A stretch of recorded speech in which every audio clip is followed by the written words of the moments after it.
Sorry. Say again. Dr. Orpheus from the Venture Brothers. So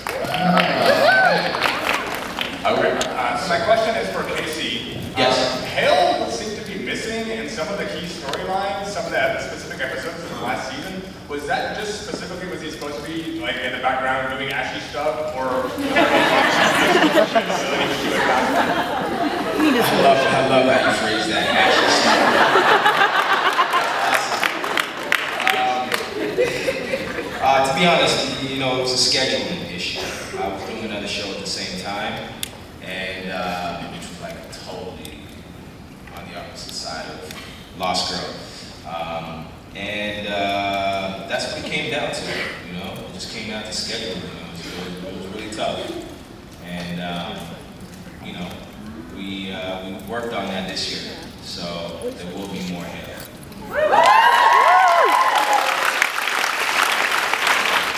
Okay, over here.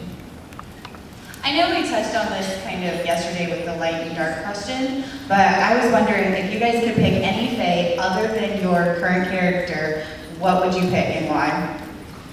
To be, you mean? What would they like to be? Yeah, to be. I would like to be a type of fae that could change his molecular chemistry into solid organic steel and touch steel and manipulate it at an atomic level. So if I ride a railway trail, like suck all of the metal into my body and become humongous, and metal out of my hand that I've sucked into my body and make it atomically sharp samurai swords. Like lightsabers. And when I got into the fight, I'd just be like a whirlwind of atomically sharp death. And I would be immortal because I would be completely made out of steel. And there would be a sequel where I would fall off of a boat and sink to the bottom of the ocean. And 1,000 or 10,000 years later, I would get lit on Earth. And they would put me up in this town because I was like this frozen statue, but I was still immortal. And then lightning bolt would hit me. And I would come back away. All I know is we're past the part. I don't know why it's walking away from me. It's just like a lifetime. Get back there. I need a real land actor. Goddammit. Oh, was he finished? Yeah. Offering him a dream, part of a lifetime. I don't know. I would like to be Dyson. You like to be? You gotta take your shirt off. Oh, shit.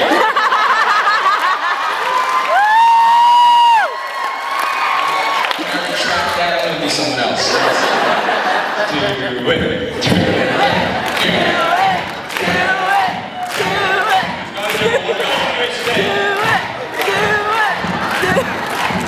Just show us the belly for crying out loud.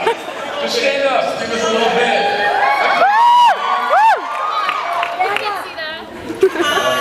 Come on.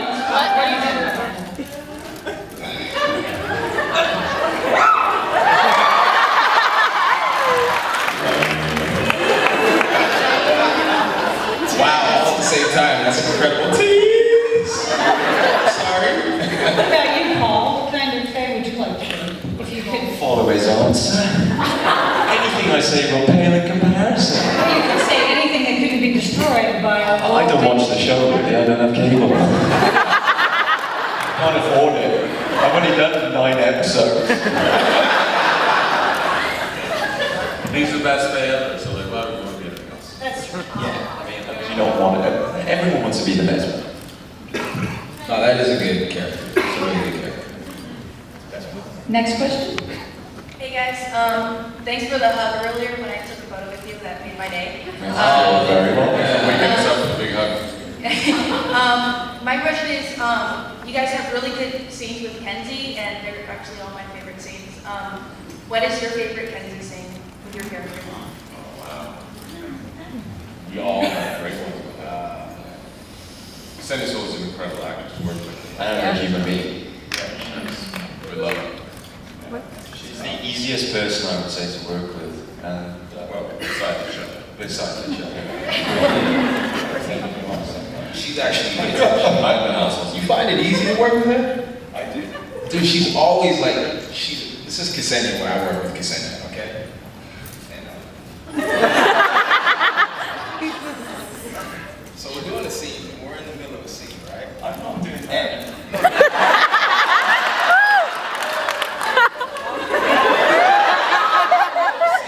And it should be like this.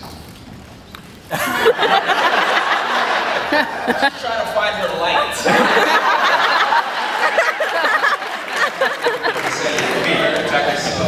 Yeah, it's incredible. But, She looks amazing all the time.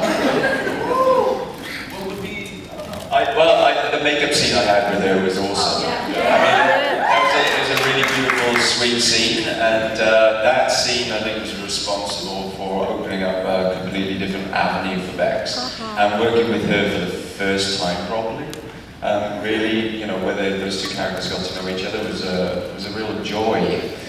Despite the fact that it pissed down with rain all the way through that, and I had to ADR the whole scene. ADR is the additional dialogue recording. Yeah. The sound gets screwed up, so you have to replace your voice. And it's a real pity because that scene is the most beautiful, sweet scene. It was actually quite long in terms of, it was like 3 pages. And this thunderstorm came down, and you know what, as an actor, when you're there and you're filming in the studio and then the storm comes down, you're like, can we wait? And then you're behind, and then oh, we gotta go. And then you've got to go into an ADR booth and then try and recreate that in a booth on your own is really, really difficult. Well, I think I did it because I'm a lab trained actor.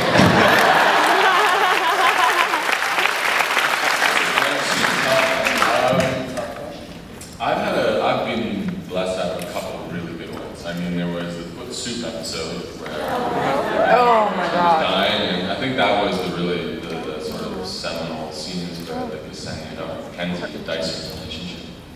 And then we also had some fun stuff in season 3, I believe, where she turned into the kitsune. Oh, yeah.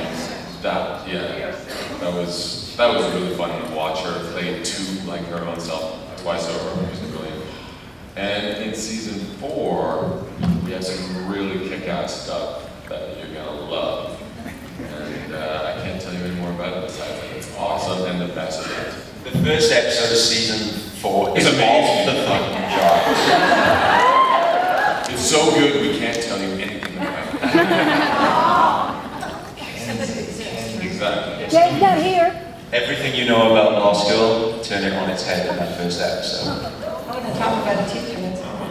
Okay, over here. oh, no, sorry, I thought you meant I was looking down. Go ahead, I don't need to answer this, no.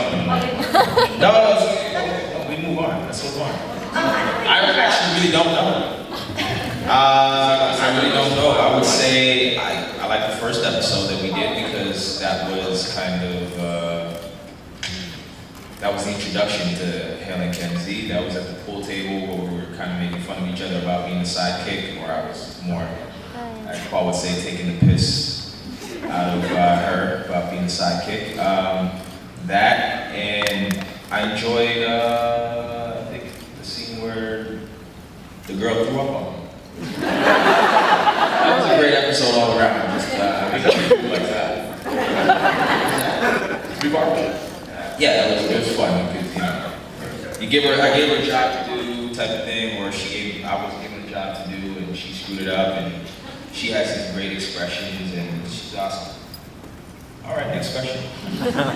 Hi, my question is actually for Paul, because everyone else seems to kind of have like a love interest going on. So if your character could have one, who would you like it to be? Like, serious love interest. Don't do it. Please, guys. You know you all want to see that. Just because he knows Dyson has practice licking his own balls. There's a little factor there. There's a quality licking there. He's into canines. I know, maybe we'll find out. No, So we're just would it be- Bex will get a love interest. Would it be someone who's part of it right now, or would it be like a totally new character?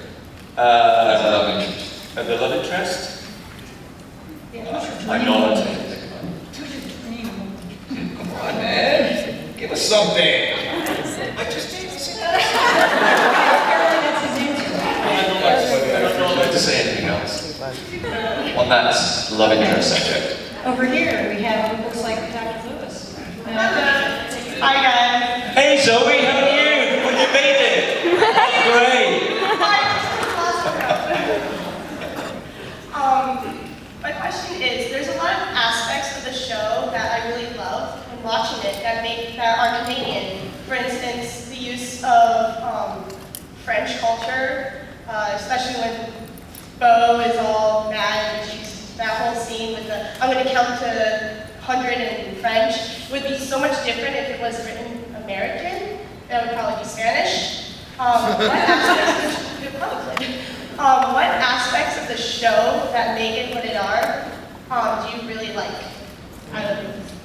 Like it being a Canadian show.